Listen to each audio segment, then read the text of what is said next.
From Washington, this is VOA News.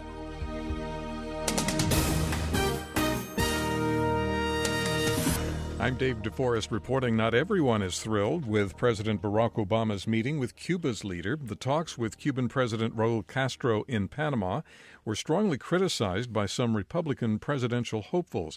U.S. Senator Ted Cruz of Texas was one of them. His father was born in Cuba, and the meeting, he said, represents a disturbing trend in striking bad agreements with dictators. Mr. Obama's highly anticipated meeting with Mr. Castro on the sidelines of the Summit of the Americas in Panama is the first formal meeting between leaders of the two nations in more than half a century.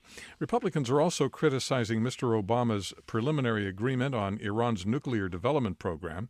Former presidential candidates Mitt Romney and John McCain attacked the framework agreement, but U.S. Secretary of State John Kerry, appearing on the CBS program Face the Nation, defended it. What's important is Iran not only signed it, but has lived up to it in every respect. Iran has proven that it will join into an agreement and then live by the agreement. John Kerry.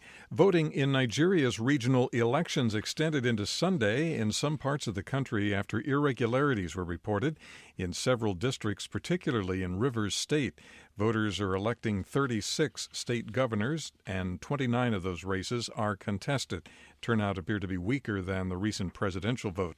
Former First Lady, former U.S. Senator, and former Secretary of State Hillary Clinton has officially announced she is running for president of the U.S. in 2016. Clinton made her long-awaited announcement Sunday in an online video posted on social media. Recent polls show her ahead of all Republican candidates. This is VOA News. La nostra umanità.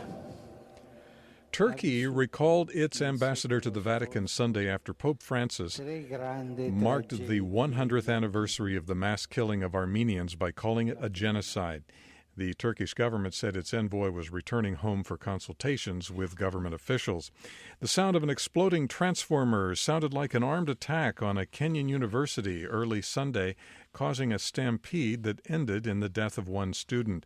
Students at the University of Nairobi's Kikuyu campus thought the site was under attack by al-Shabaab militants.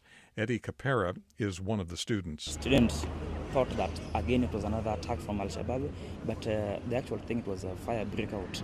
So people left the hall in various ways, some through the window from 6th floor to ground floor. More than 100 students were injured in the stampede. Some of them jumped from the 5th floor windows in an attempt to leave the campus that they thought was under attack.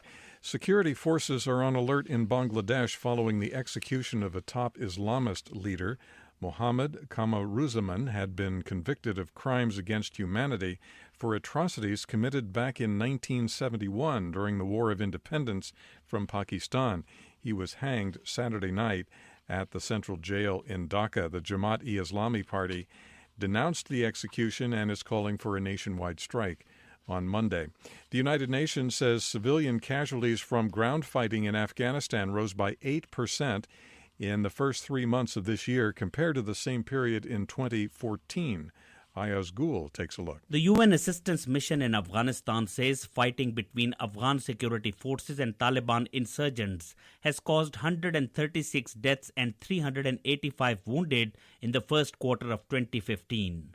The latest figures released Sunday show a 43% rise in civilian casualties from mortars and rockets. But the UNAMA report noted total civilian casualties declined by 2% compared to the same period last year.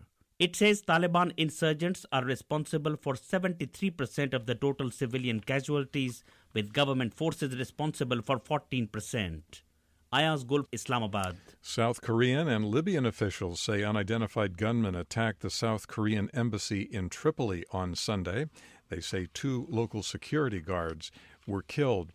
Orthodox Christians around the world celebrated Easter on Sunday. Ukrainian President Petro Poroshenko and his family observed Orthodox Easter services in Kiev. In Russia, President Vladimir Putin and Prime Minister Dmitry Medvedev attended services in Moscow. I'm Dave DeForest. That's the latest world news from VOA.